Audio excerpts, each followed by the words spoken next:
Videntes, bienvenidas a tu programa Contigo Mujer.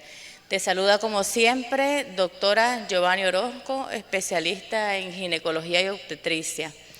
Estamos en vivo en Canal Claro, sería el 72 y el 87 en Telecable, muchachas. El día de hoy quiero platicarles un poquito sobre una enfermedad crónica inmunológica llamada lupus eritematoso sistémico. Muy interesante este tema porque últimamente, aunque es una enfermedad bastante rara, los casos se han hecho bastante frecuentes y generalmente ocurre en edades de vida reproductiva. Afecta más a las mujeres de los 14 a los 48, 49 años de edad. Y por eso pues me pareció que es un tema bastante interesante, principalmente aquí en Matagalpa, donde se están diagnosticando o han incrementado el diagnóstico de esta enfermedad.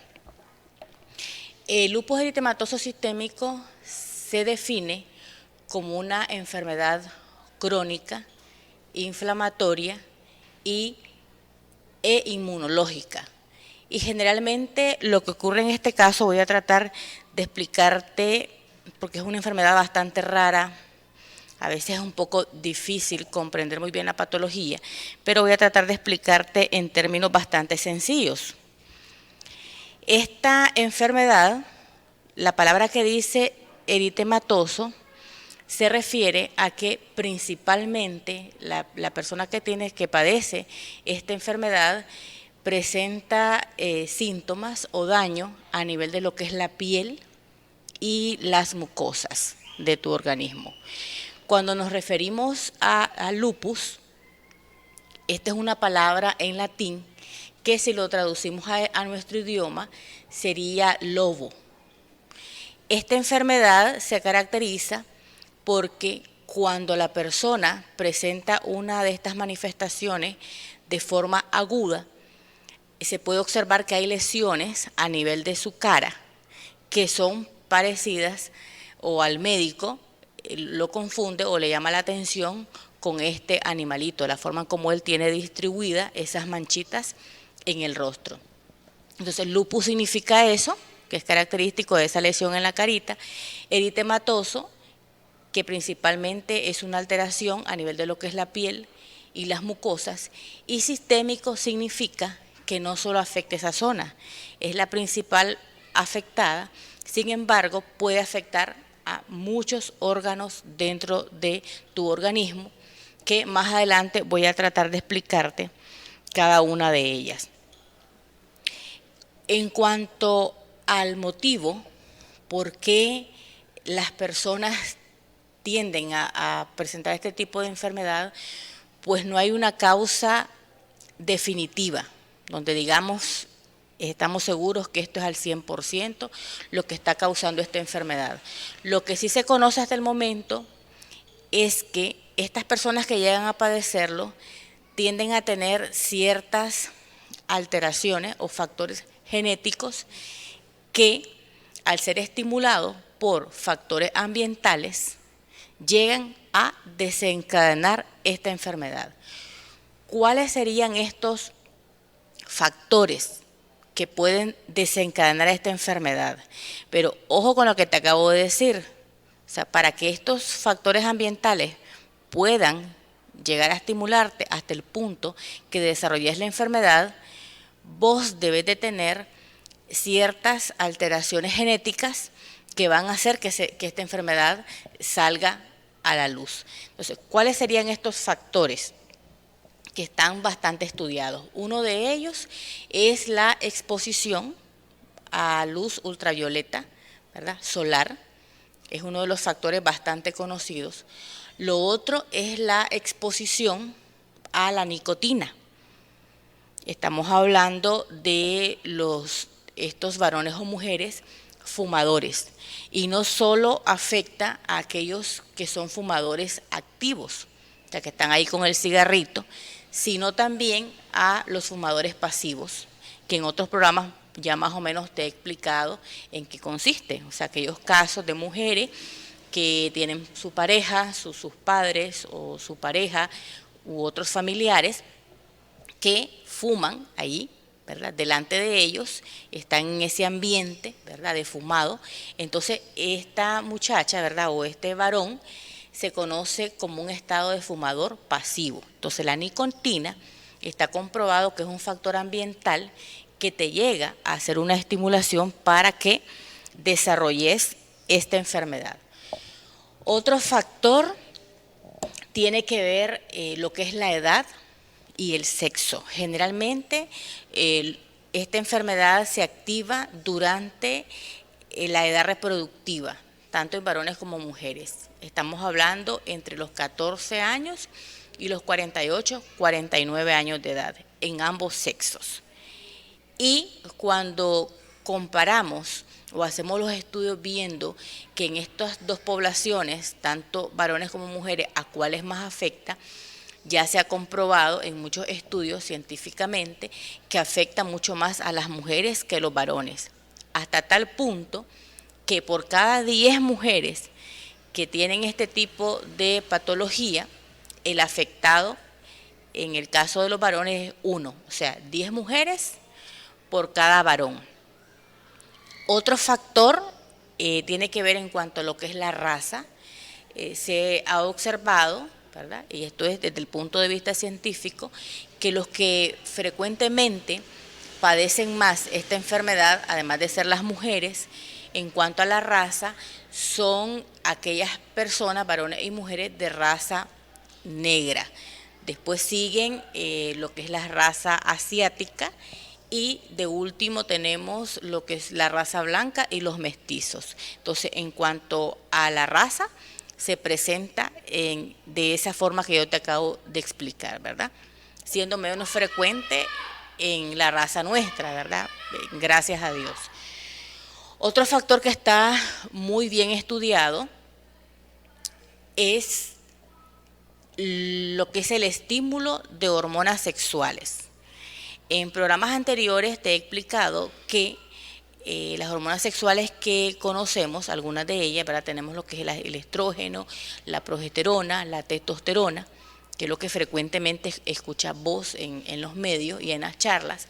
Entonces, se ha visto que un factor desencadenante de esta enfermedad son los estrógenos, ¿verdad? La alta dosis de estrógeno, producción de estrógeno. Entonces, ¿quiénes somos los que más producimos estrógenos? Las mujeres. Y durante la vida reproductiva, que significa que la producción de estrógeno está en su apogeo. Por esta razón es que se explica o sería una forma de respaldar el hecho de que es más frecuente en el sexo femenino que en el sexo masculino. Y está directamente relacionado con que las mujeres pues producimos mayor cantidad de estrógenos en nuestro organismo. Entonces, como te digo anteriormente, te vuelvo a repetir, ¿verdad? No hay una causa definitiva que sea al 100% decir que a esto se debe, pero existen todos estos factores ambientales que te acabo de mencionar. Y otro de los factores que pues no se me puede pasar por alto, que se ha visto que se relaciona también, es los problemitas de sobrepeso y obesidad. Ya en otras ocasiones te he dicho de que el estado de sobrepeso y obesidad puede llegar a provocarnos un estado de hipertensión crónica, una diabetes, e incluso podemos llegar a desarrollar lesiones malignas. Acuérdate de lo del cáncer uterino, que es el cáncer que da a nivel de lo que es la capa interna de la matriz. Entonces se relaciona con sobrepeso, obesidad, hipertensión y diabetes. Entonces el sobrepeso y la obesidad también es otro de los factores, muchachas, que puede llegar a estimularte la aparición o el desarrollo, ¿verdad?, de un lupus eritematoso sistémico. Y como te digo, ya instaurada la enfermedad como tal, esta es una enfermedad crónica. Entonces, debutás con un lupus eritematoso y, lógicamente, del momento que te hacen el diagnóstico, en adelante, pues vas a aprender a convivir con esta enfermedad porque es una enfermedad crónica. Voy a explicarte más o menos qué es lo que ocurre durante el desarrollo de esta enfermedad, tal vez no usando muchos términos científicos. Entonces, ¿qué es lo que ocurre? De entrada te dije de que necesitas tener un factor genético que te hace que cierto factor ambiental te haga desarrollar la enfermedad. Entonces, partimos a la cabeza de el estímulo de factores ambientales. Todo esto es lo que yo te acabo de explicar. Entonces, estos factores ambientales actúan sobre lo que son nuestras células. Principalmente, acuérdate que en el 90% de los casos es una afectación a nivel de lo que es la piel, nuestra piel y las mucosas. Entonces, todos estos factores actúan a ese nivel y lo que hacen es que a tus células de esa zona le provocan algo que se llama apoptosis. O en términos de fácil comprensión sería una muerte, una destrucción de la célula, ¿verdad? Una muerte celular. Entonces, destruye la célula y todas esas como pedacitos, ¿verdad? De pedacitos de núcleo de la célula, de la pared y un montón de estructuras que se encuentran dentro de la célula es destruida. Todos estos restos de estas células que han sufrido un daño, una muerte, ¿verdad? Salen hacia lo que es, o son eliminadas a lo que es tu sangre, el torrente sanguíneo. Y lo que ocurre en la enfermedad es que nuestro cuerpo, nuestro sistema de defensa, o también llamado sistema inmunológico, reconoce a todas estas partículas o restos de células que han muerto como que fueran extraños o como que fueran un agresor de nuestro organismo. Generalmente, muchachas, el sistema inmunológico está hecho para poder reconocer agentes extraños como virus, bacterias, enfermedades oportunistas. Entonces ellos lo detectan y batallan contra esas células, contra esos virus que nos van a causar una enfermedad. Eso es lo que normalmente ocurre.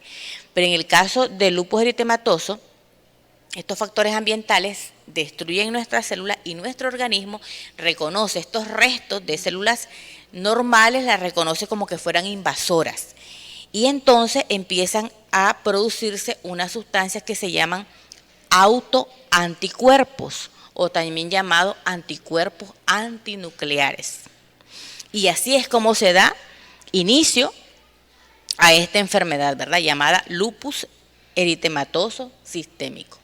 Y todos estos restos de células que fueron destruidas se conocen como antígenos nucleares, ¿ya? Que son todas estas sustancias que nuestro cuerpo reconoce como que fueran extraños. Entonces, todo esto desencadena, muchachas, algo que se llama inmunocomplejo antígeno anticuerpo. Y eso es lo que da origen a esta enfermedad, da origen a una reacción inflamatoria que se dirige a afectar todos los demás órganos de nuestra economía. Y entonces esto hace que tengamos alteraciones o daño a nivel de nuestros riñones, en lo que es el hígado, el corazón, el cerebro, ya que más adelante pues te voy a explicar un poco más a detalle cuál es lo más frecuente, ¿verdad?, de estos padecimientos en cada uno de estos órganos. Pero eso es más o menos para que podamos comprender cuál es el origen, ¿verdad?, el inicio de esta enfermedad. Entonces, en cuanto a los síntomas y signos, se da de forma bastante variable. Incluso a veces los que de pronto inician con esta enfermedad pueden presentar síntomas que se confunden con otras enfermedades. Por ejemplo, uno de los síntomas puede ser de pronto apariciones súbitas de fiebre sin una razón aparente. O sea, no tenés un problema de neumonía, no hay una infección urinaria que te esté originando este estado de fiebre. podríamos estar ante un lupus eritematoso sistémico. Pero no solamente eso, puede ser que estés pasando por otro tipo de patologías, no solamente un lupus. Por ejemplo, una neoplasia, o también llamado, ¿verdad?, como un inicio de malignidad, por ejemplo, un cáncer de ovarios, un cáncer en la sangre, ¿verdad?, un linfoma, una leucemia. Esas otras enfermedades también te pueden provocar una fiebre, un estado febril que sea inexplicable, ¿verdad? Pero también podemos estar ante un lupus eritematoso sistémico. Ya hablando específicamente sobre los síntomas que puedes presentar, en el más del 90% de los casos se manifiesta con cambios o alteraciones a nivel de lo que es la piel y las mucosas. Una de ellas podemos hablar de un estado agudo y generalmente se presenta como algo que se llama eritema malar, ¿ya? En esta zona, ¿verdad?, en las mejillas, presentas un área enrojecido que se llama eritema y que tiene el aspecto como alitas de mariposa. Entonces, esa es una de las manifestaciones de esta enfermedad. Bien, vamos a hacer un breve corte comercial y ya regresamos.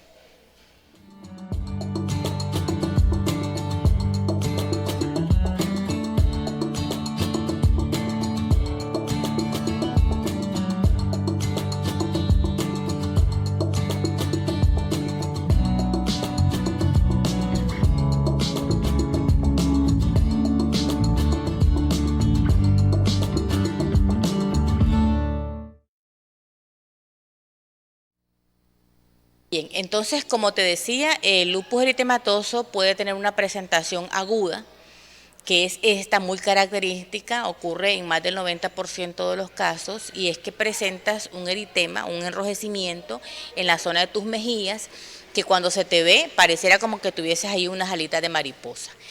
Cuando ya se te hace el diagnóstico, se te envía el tratamiento y logras controlar la enfermedad, estas lesiones desaparecen y no te dejan ningún tipo de cicatriz. Sin embargo, en estas alteraciones dérmicas también puede ser que presente algo que se llama lupus eritematoso discoide, que igual se presentan a nivel de lo que es tu rostro, pero también pueden presentar lesiones a nivel de lo que es todo el cuero cabelludo, ¿verdad?, el rostro, el cuero cabelludo, y son lesiones variables de diferentes tamaños, son bastante grandes, de borde elevado, y en estos casos, bastante enrojeciditas, bien gruesas. Y en estos casos, cuando se te hace el diagnóstico, ¿verdad?, y se logra estabilizar la enfermedad, estas lesiones, en la gran mayoría de los casos, te dejan cicatrices, ¿verdad? En tu carita, en tu cuero cabelludo, quedan cicatrices cutáneas bastante extensas y abultadas, que son muy visibles.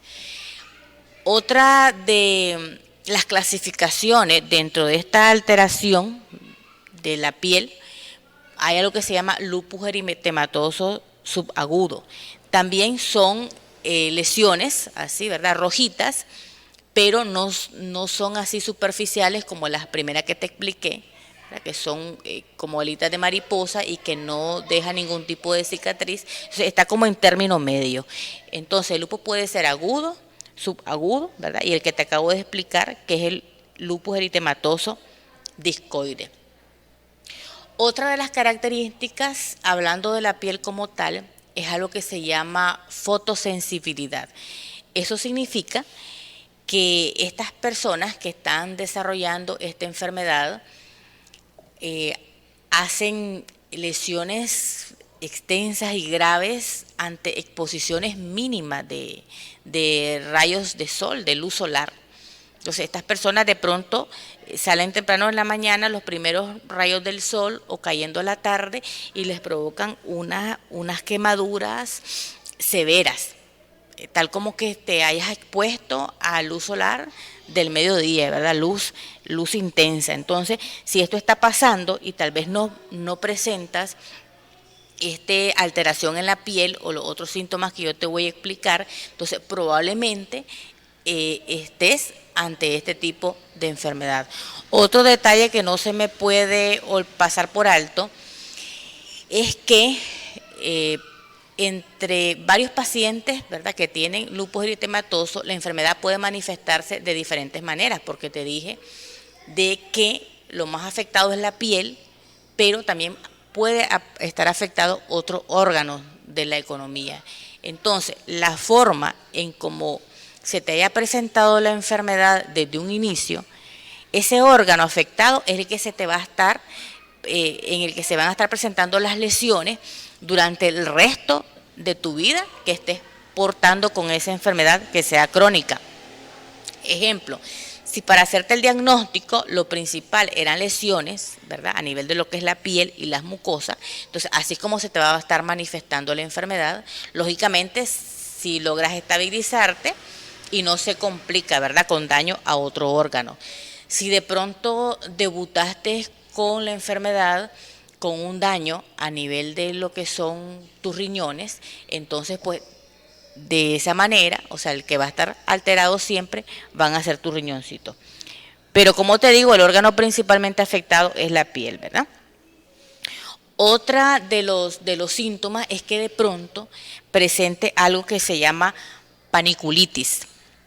Esto viene de lo que se conoce como panículo adiposo, ya que es esa porción de grasita que está ubicada debajito de la piel. Entonces, ¿qué es lo que puedes observar?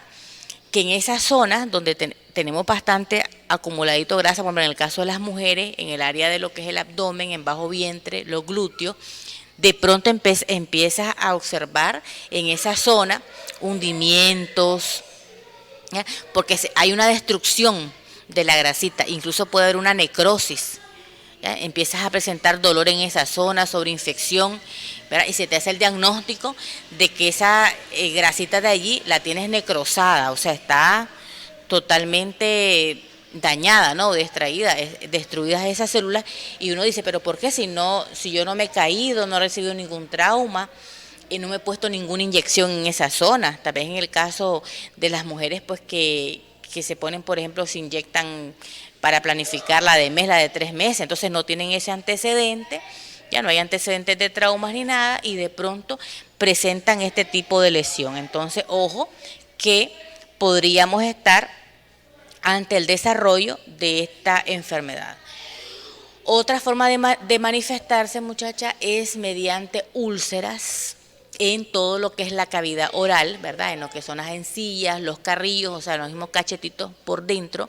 Empezás a presentar úlceras crónicas a repetición, úlceras a nivel de lo que es la cavidad nasal. Eso le llamamos nosotros lesiones aftosas. Aftas le decimos, ¿verdad?, acá dentro de la cavidad oral. Entonces, ese puede ser uno de los indicios que estemos, o sea, que estés debutando ante un lupus eritematoso sistémico, y no necesariamente presenta una lesión en tu carita de esa forma como en alitas de mariposa que yo te acabo de mencionar. Entonces, ojo, esa úlcera a nivel de lo que es la cavidad oral y a nivel nasal, podríamos, ¿verdad?, estar debutando con esta enfermedad. Otro síntoma puede ser algo que se llama alopecia, que es la caída del cabello sin ninguna justificación aparente. Por ejemplo, acudes a hacerte pruebas del tiroides para ver si tienes alguna falla por ese lado y te esté causando la caída del cabello. No tenés problemas de estrés excesivo, no tenés ninguna alteración hormonal. No te estás haciendo, de pronto tal vez te teñís tu pelito, te haces procedimientos de alisado, lo dejas de hacer, y sin embargo persiste la pérdida excesiva de cabello, entonces esto también nos puede orientar que estemos ante un lupus eritematoso sistémico. Otra de las afectaciones es articular, se puede manifestar también de esa manera. De pronto estás haciendo artralgia, significa que es dolor en las articulaciones.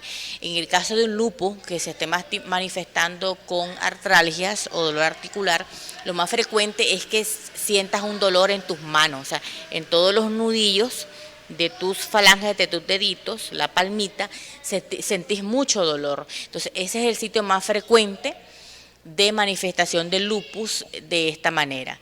Sin embargo, no puede ser solamente en esa zona, puede ser también que presente dolor a nivel de lo que son las muñecas, los codos, tus rodillas y todas las articulaciones de tus piecitos, ¿verdad? El tobillo y tus piecitos. Entonces eso lo conocemos nosotros como artralgia, o sea, dolor articular. Como ya te digo, lo más frecuente, ¿verdad? Es dolorcito en las manitos, pero también puedes presentar dolor en todas esas articulaciones que yo te acabo de mencionar.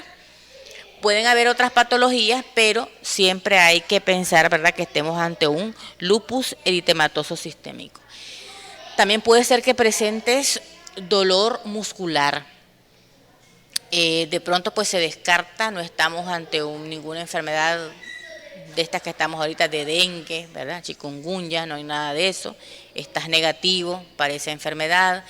No tienes el antecedente de que fuiste al gimnasio y que hiciste ejercicio excesivo o caminatas extensas o un sobreesfuerzo físico, no. Sin embargo, de forma crónica presentas mucho dolor muscular en todos los músculos de tu organismo, ¿verdad? Sin un ejercicio excesivo, que de una forma inexplicable, entonces probablemente también estemos ante el debut de un lupus eritematoso sistémico. También se pueden encontrar algo que se llaman síntomas constitucionales, que puede ser que se refiere a lo de las fiebres que yo te acabo de explicar, fiebres con ningún respaldo para que tengas un proceso infeccioso, de pronto una pérdida de peso de forma inexplicable, o también puede ser que presentas lo que se llama astenia.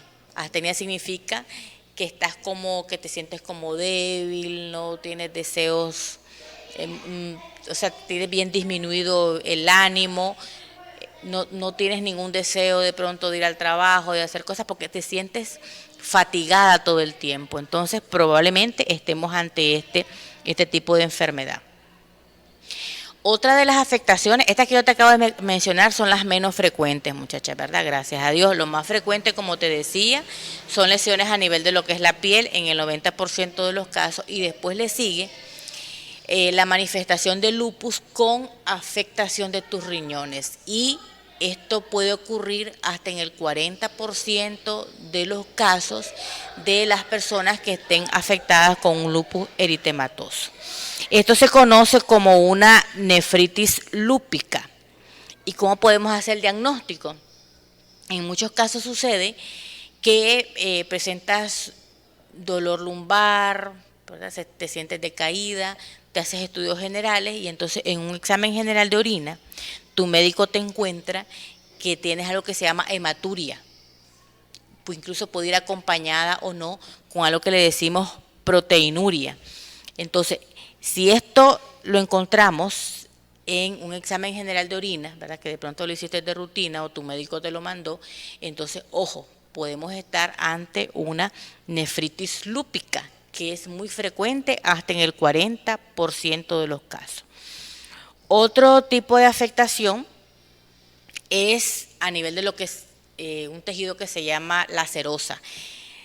Este tejido es el que cubre, muchachas, todo lo que son nuestros órganos. Por ejemplo, nosotros tenemos nuestros pulmones, y entonces a ella lo protege o lo cubre una telita que se llama pleura. Entonces, si el lupus eritematoso se manifiesta con una afectación a nivel de tus pulmones, entonces vas a presentar lo que se llama pleuritis, ¿ya? Pleuritis lúpica. También puede afectar el corazoncito, ¿verdad? Y esto se manifiesta como una pericarditis, una endocarditis lúpica también, ¿verdad? Siempre con el apellido por la enfermedad, ¿verdad?, del lupus eritematoso sistémico. En el caso de los riñones, ya te dije que le denominamos nefritis lúpica. Otros órganos que pueden estar afectados es el sistema nervioso. En el caso de que el lupus se manifieste con una afectación en esa zona que te acabo de mencionar, probablemente te encuentres con cefaleas, o también llamados dolores de cabeza, que no tienen una causa aparente, ¿verdad? Es un problema que aparece de forma súbita y se va haciendo muy crónico cefaleas muy intensas y de pronto pues ya no resuelven con el tratamiento, que normalmente pues te automedicas en casa o vas a la farmacia y te automedicas también. Entonces probablemente esta cefalea sea secundaria a esta enfermedad que te acabo de explicar. Incluso esto puede gravarse un poquito más y puede llegar a desarrollarte algo que se llama psicosis, una neuritis periférica, también te puede provocar, e incluso en algunas ocasiones el diagnóstico se hace cuando llegas a padecer en un estado, un estado convulsivo, ¿verdad? Te llevan a sala de emergencias y entonces te hacen el diagnóstico, ¿verdad? Que estamos ante un lupus eritematoso sistémico. Otra de las afectaciones que pueden ocurrir es a nivel de los ojitos, ¿verdad? A nivel de los ojitos, de nuestros ojos, lupus eritematoso pueden causarte un daño, ¿verdad? A nivel de lo que son los nervios oculares o nervio óptico que le decimos. Puede haber también incluso una destrucción de todo lo que son las células de tu retina, ¿ya? De la esclera, o sea, en todos los órganos de tus ojitos puede haber una alteración y lógicamente pues esto secundariamente pues da síntomas, incluso puede haber ceguera, pérdida de la visión. Bien, vamos a otro breve corte comercial y ya regresamos.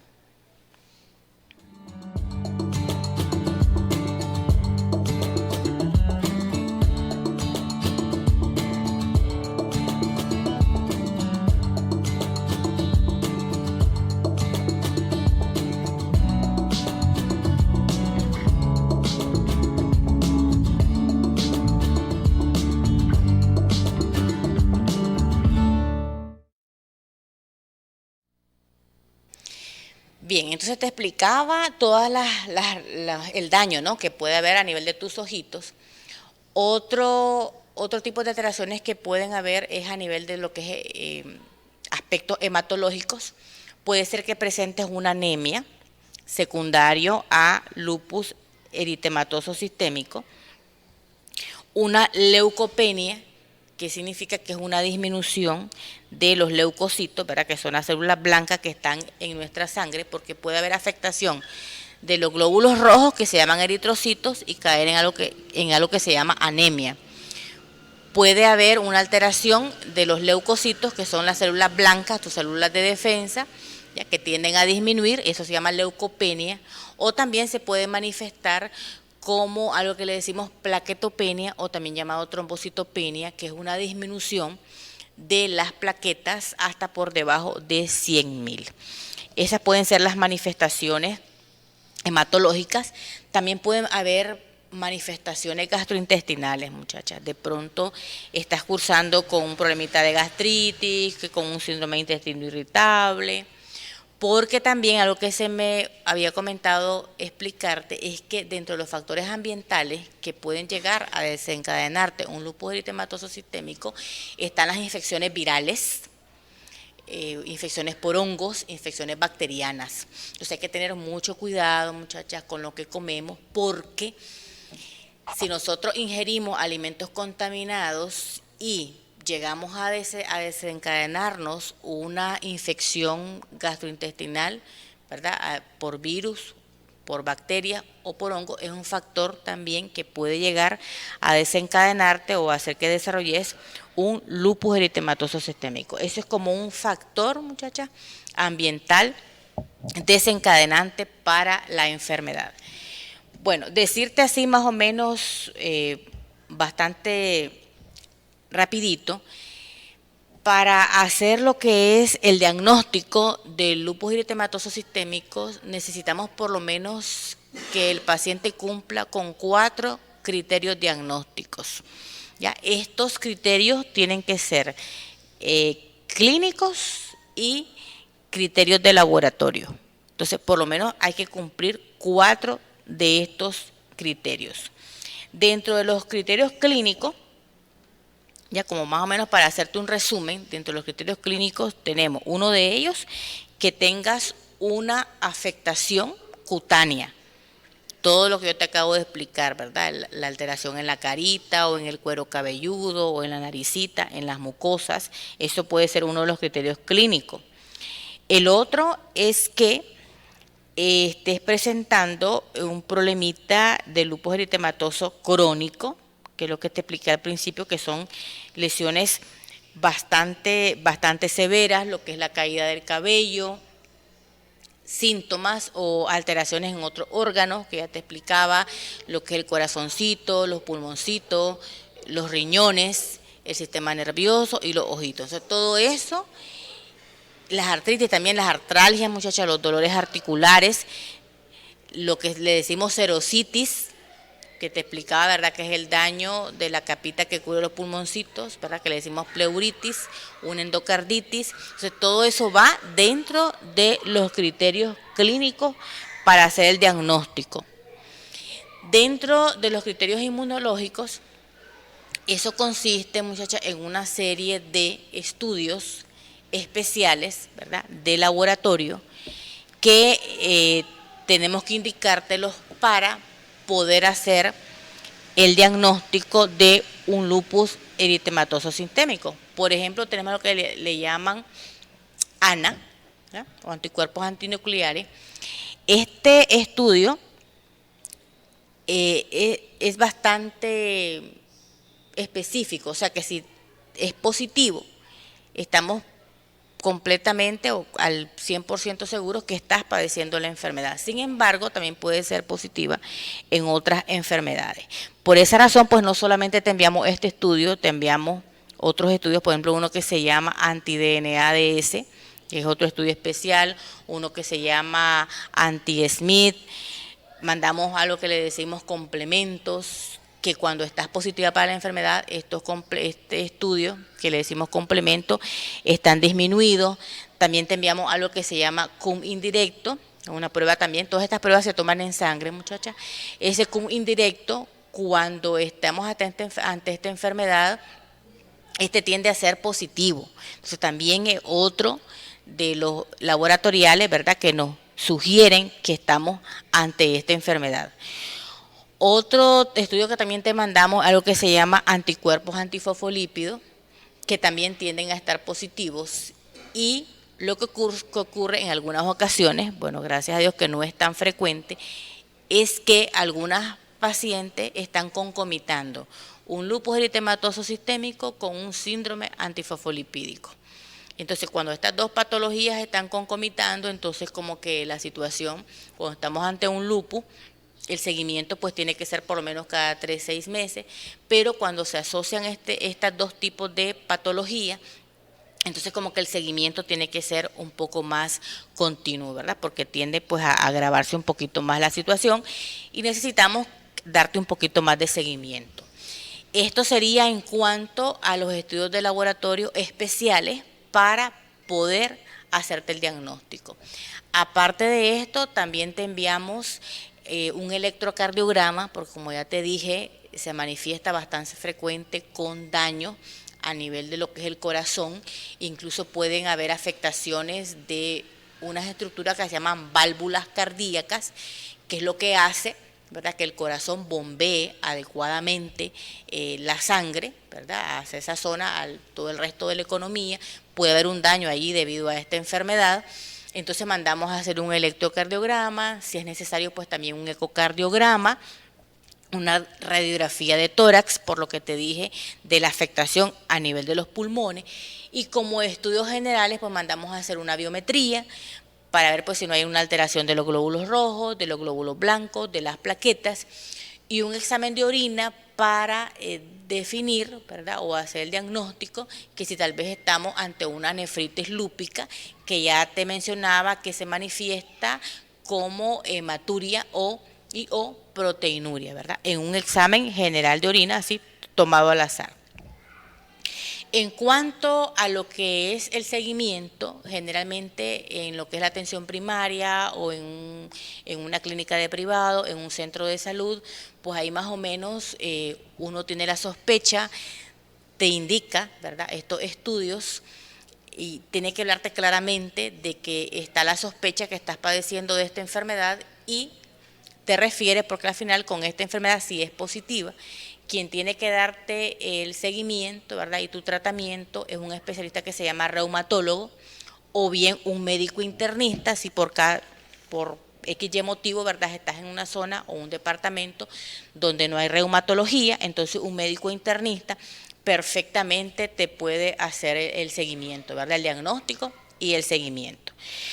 Bueno, el tratamiento ya sería ya lo último, está dirigido a que una vez que se te hace el diagnóstico, ¿verdad?, de esta enfermedad crónica, pues se trate lo más posible que no estés haciendo brotes, ¿verdad?, o estados agudos de la enfermedad, o que si estos reaparecen, pues los síntomas no sean tan severos, no sean tan aparatosos.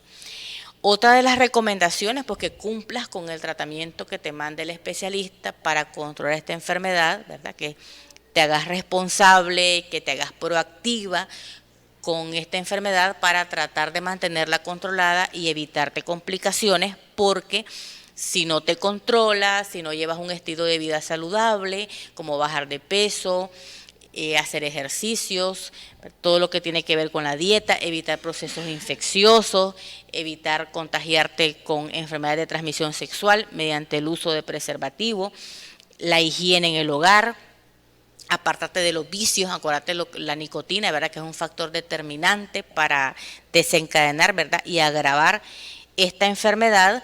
Entonces tenés que ser proactiva para tratar de cumplir con esto o todos estos factores que ya te acabo de mencionar y responsabilizarte en el cumplimiento de todos estos requisitos para mantener estable esta enfermedad, ¿verdad?, que es un poco difícil de explicar, ¿verdad? No es tan frecuente, ¿verdad?, gracias a Dios, pero hay que más o menos orientarnos si estamos padeciendo, ¿verdad?, esta enfermedad. Bueno, hemos llegado al final, ¿verdad?, de un programa más aquí en Contigo Mujer. Recuerda tu cita todos los viernes de 6 a 7 de la noche. Buenas noches.